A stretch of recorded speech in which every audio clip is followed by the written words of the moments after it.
Gyms are not very popular in my country because of the cost, but I would say that people get their fair share of exercise every day because of the hills in the city. Many people climb a mountain to their home every single day. I used to live in a house that was unreachable by car and a total of 200 stairs to get there. Well, I think they are quite accustomed to it.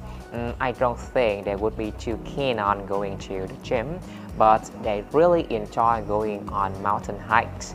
Since our religion is based upon the Mother Earth and the mountain gods, these trips are a spiritual journey. Sports help in children's development and allow them to learn the fundamentals of good sportsmanship and socialize with others. Moreover, sports are natural stress relievers, so I think children should play sports every day. Well, exercises and sports vary from state to state.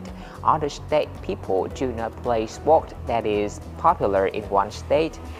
I think yoga is the most popular exercise in my country than running, exercising in the gym, and brisk walking.